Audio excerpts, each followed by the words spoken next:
welcome. Well, you're at home with Jim and Joy, and you are an important part of our EWTN family, and we are delighted that you've welcomed us into your home. We know what a privilege it is to be there. Now, we would like to hear from you, so send us an email with your question or your comment to jimandjoy@ewtn.com. And today we are excited to have back on our show Dr. John Acquaviva. He is a professor of exercise science and he hosts a faith-focused sports radio program. And he has authored a fantastic book on how people can improve their body image through a Catholic understanding of the human person. The great book is entitled Improving Your Body Image Through Catholic Teaching. And it's available at ewtnrc.com. And we were talking with Dr. John yesterday and just about our body images and so much about the young, but even as we get older and maybe you're watching and your body isn't doing what your body used to do for you, and you might be in a wheelchair, or you might be handicapped, and you might be aging. And we had Dr. Ray Guarendi on our show a while ago, and he told us the great word entropy. Entropy. Everything is breaking down. It's just not what it used to be. And that is real, and that is okay. And that's because that's our journey. So we can't, and I have this problem. My heart says, I'm 16, I can do that. And then I go and do some yard work, or I'll plant some flowers, and I'm thinking, I can't do that anymore. Or, you know, you want to walk and you're going to walk a mile, you're going to walk 30 minutes, and then you come back and, you know, maybe you have to take some Tylenol, something's hurting. Well, I know you since you're 14 years old. We're together like 54 years. We are a long time. And truly, even though things are breaking down, you're more beautiful than when I first met you. You're ever so kind. Because you're the only one for me. Well, there you go. And you are beautiful. And you are the only one for me. So, Body Image Through Catholic Teaching with John Acquaviva. Plenty more to come. A lot of people out there are suffering in pain, especially young people, and Dr. John has some solutions if they will embrace them. We'll be right back. Don't go away.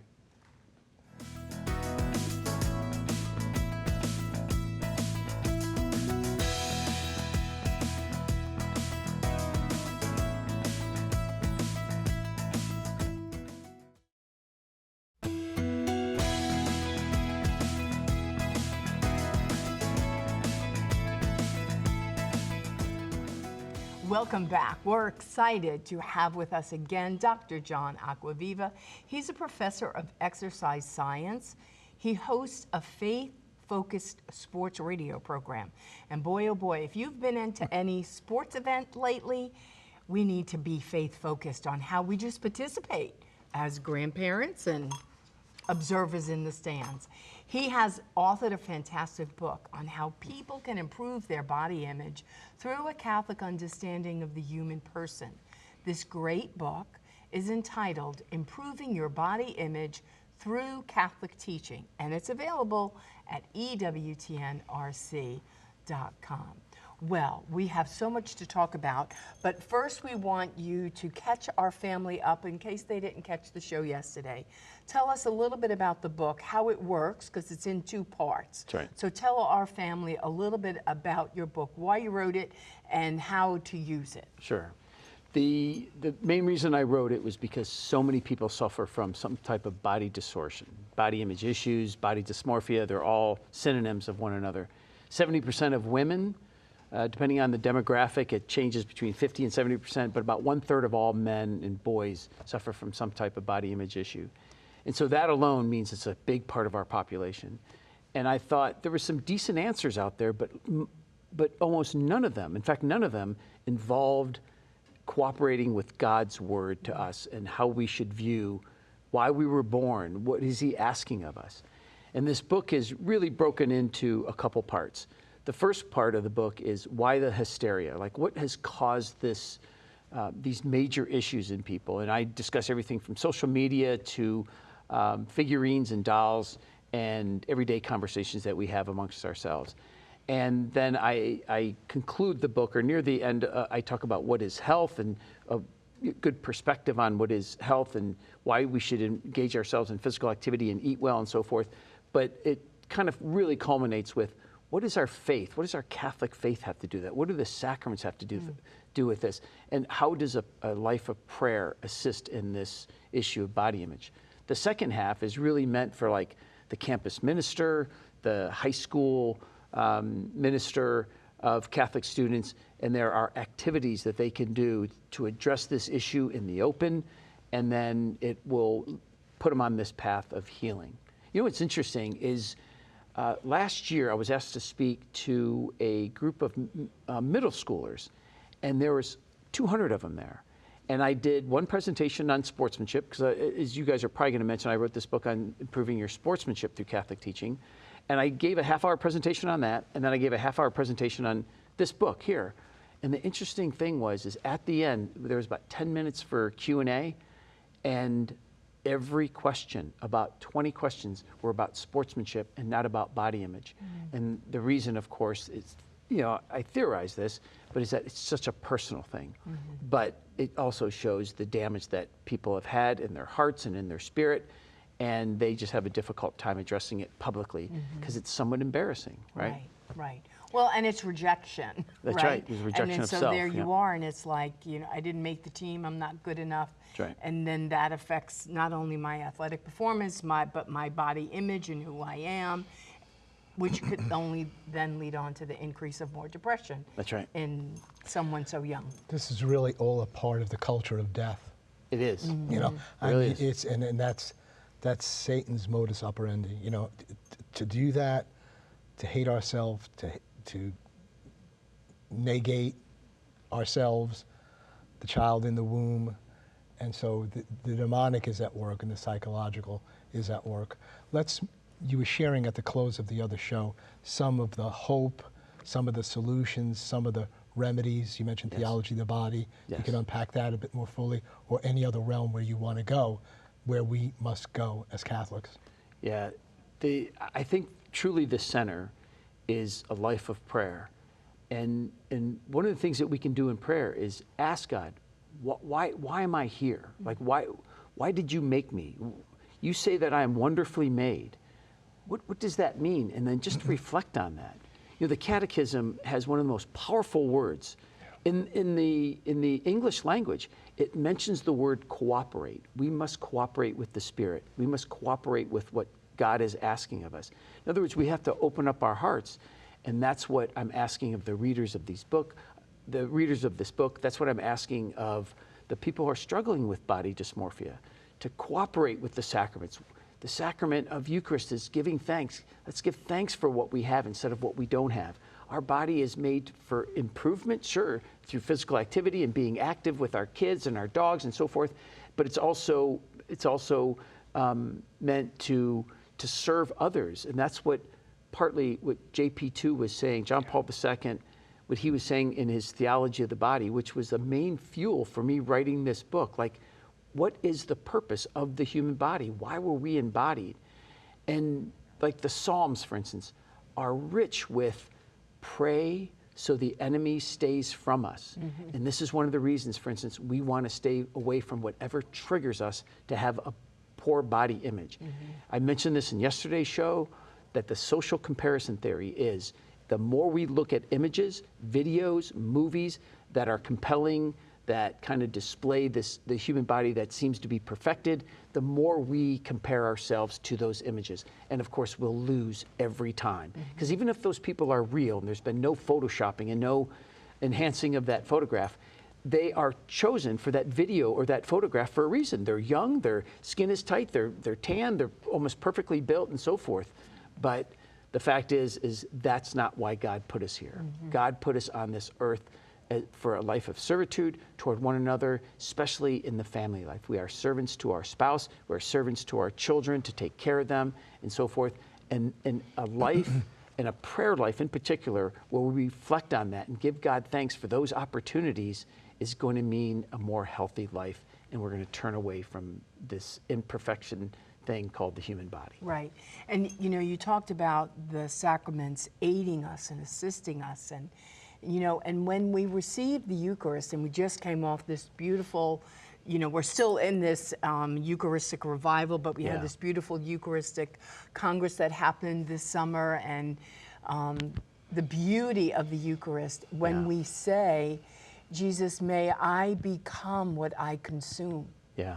Right? And so that time after we receive him, that we allow him to change us, all of our weaknesses, all of our strength, all of our pride, that he would decrease all of our vices, increase all of our virtues. That's right. I mean, things are happening on a cellular level. That's right. We have to believe that is happening to us on a spiritual level, a physical level, an emotional level, and that we would be forever changed. That's right. And then to rejoice in, there is not one size fits all. We're all made in the image and likeness of God.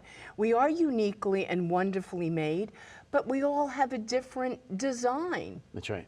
We all have different intellects. We all have different skill levels, things that we could do. And to celebrate us. But because I've met perfectly, physically perfect people who are miserable because they're far from God. That's right. And they may look beautiful, but their soul is so sick, and it's disgusting.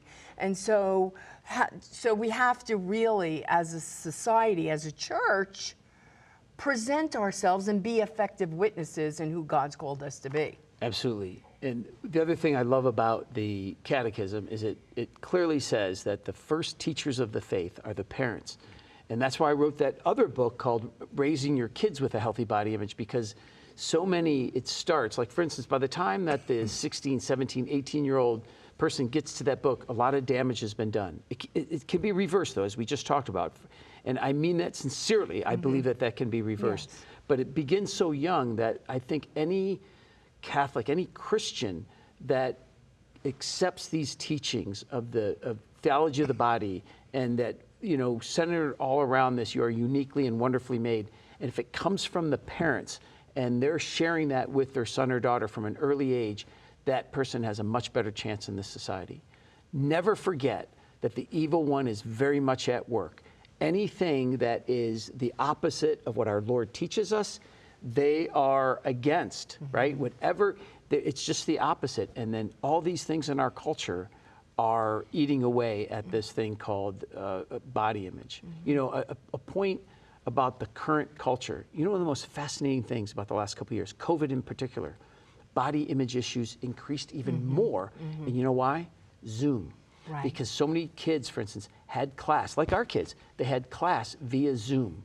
And guess what happens in Zoom? For those who are somehow unfamiliar with this, there's a picture of every person that on that Zoom call, and guess what people look at the most? Guess which photo and which image they look at the most? Themselves. And so they start picking apart themselves. They stop forgetting what the classmate is saying in class. They stop forgetting what the teacher is saying in class, and they look at themselves and they say, geez, look at my hair. Geez, my skin doesn't look good.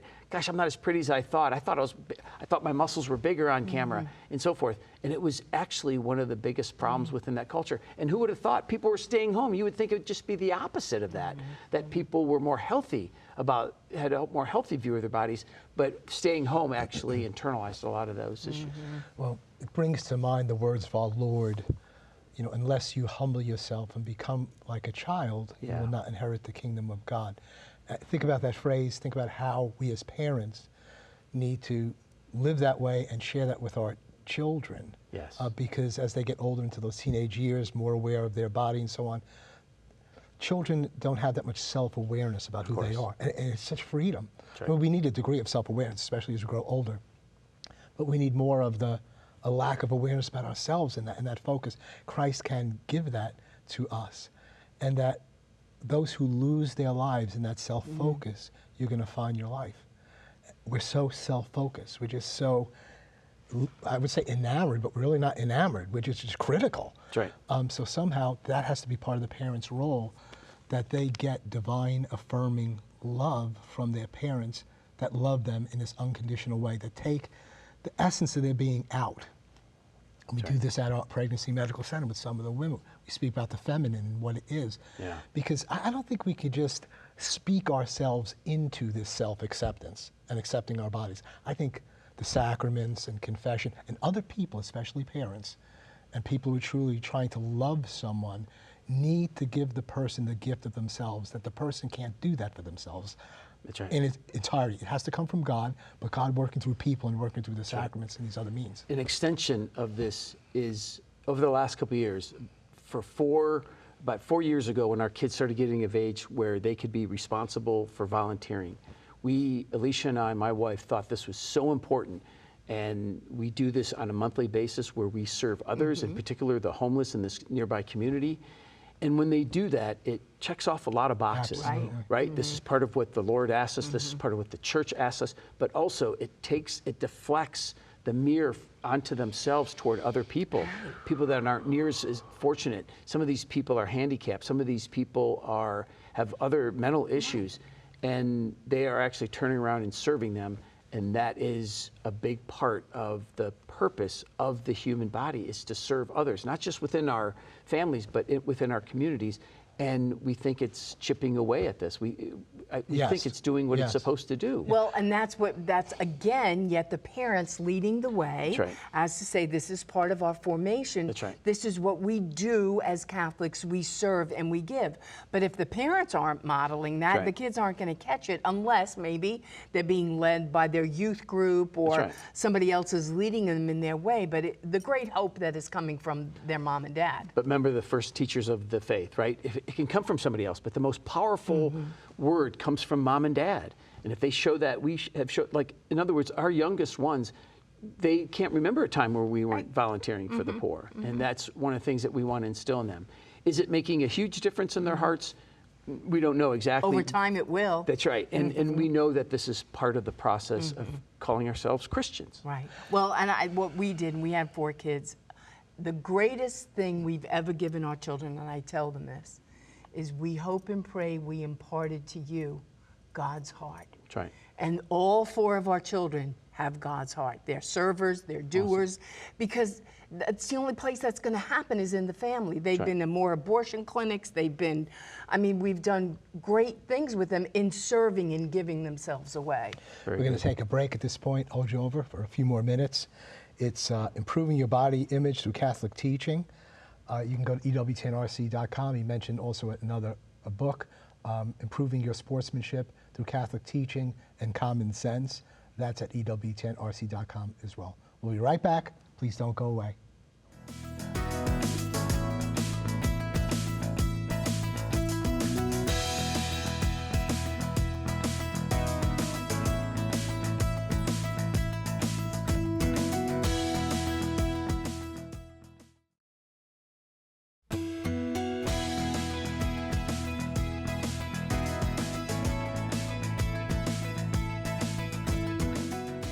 Continuing our life-giving conversation with John Acquaviva.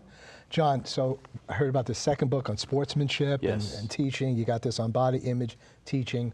How do they combine together? What are you trying to say in these works? Yes, researchers did something really interesting a couple years ago, and they researchers in the world of psychology and sociology and so forth have done a lot of data, have collected a lot of data on body image, who suffers from it, to what degree, and so forth. But these one researchers said, let's take the everyday person that doesn't work out, take people that work out on a regular basis but aren't athletes, and then they took athletes. And they were all young. They were all like high school and college-aged individuals. And what they found out was that the individuals who worked out or played sports had a better body image than the people who didn't. But what they also found out was the individuals who played sports had a better body image than the people that just worked out. And the reason was this. They could only theorize it in part, but the other part came directly from the subjects. The people who exercise were trying to make their body better. But the purpose of sport is to work out to make sport better, but it's a team effort. And what they saw was, for lack of a better word, they saw their body as a tool to use this masterpiece that God gave them to compete in sport. Excellent. And so they saw their body as this gift, whether they had a higher power in their life or not. They saw it as a gift to use within this world that we call sports or competition. And the athlete who is on a team who believes that when something good happens, it is team effort, and right. we give God all the glory for it, as Right. opposed to, yeah, aren't I great? And That's right. because that's rather repulsive. It would be interesting is for them to take team sport athletes versus individual sport athletes like golfers and tennis players, and then see what their body image is compared to the people that are in team sports, because they see it in the bigger picture. It's almost like a life of servitude toward one another, right? Whereas when you're a golfer or tennis player, you're on your own, Yeah. right? And everything that they earn is, I did this. Whereas the team, it's, we did this. Right. And that kind of projects this life of, it's bigger than me. You should have a radio show on sports. I know you have. I do. Tell us about that. How Yep. long you've had that? Where is it located? Sure. Can we connect with that? Sure. What are you addressing? It's called Faith in Sport, and it addresses the world of sport. We talk about sports, we talk about games, but we talk about it through the lens of character, morality, and ethics. And we bring in Catholic teaching, we bring in the catechism, and what we do is it's part discussing the topics of the day within sport that involve character, morality, and ethics and so forth. And then often the second half of that program, we have a guest on, often a former athlete, often a professional athlete. Like for instance, a major league umpire has agreed to come on the show, but he can't come on until after the playoffs are over because he's umpiring a specific series right now. So, and he's a faithful Catholic, and he's agreed to be on the show, and it can be heard on Radio Maria. Radio Maria. Excellent. Great. And how do you go out and speak to people? So can I people do. get in You touch seem with shy. you? Tell our family how they can get in touch with you. Yes, there's two ways they can get in touch with me. CatholicBodyImage.com is my website, CatholicBodyImage.com, directly Yep. related to the book. But also they can contact me through the Catholic Speakers Bureau. Okay. Through both of those websites, they can find out a little bit more about me, and through the Catholic Speakers Bureau, they can request that I talk to their parish, their men's conference, women's conference. Yes, I've done a lot of that. Youth groups, college age. I've literally spoken from youth, third graders, up until women and men at a conference in their 60s, 70s, and 80s. Excellent. Yes. John, thank you so much for being Thank you. with us. Yeah, thank you for having today. me. All This the has been best to wonderful. you. Welcome to the EWTN family. Yes. Hope that we hear more and more from you and see your face. Thank you. God bless Thanks for you. having me. John Acquaviva, Dr. John, and his name means living water. And Jesus says, in terms of body image, how you see yourself, those who come to me, you'll never hunger. Those who believe in me, you'll never thirst again. Let the Lord draw you into your true body image, being made in the image and likeness of God. God bless you and all of your loved ones. Keep it on EWTN. You're an important part of this family. You're never alone. You're always at home with Jim and Joy. Bye now.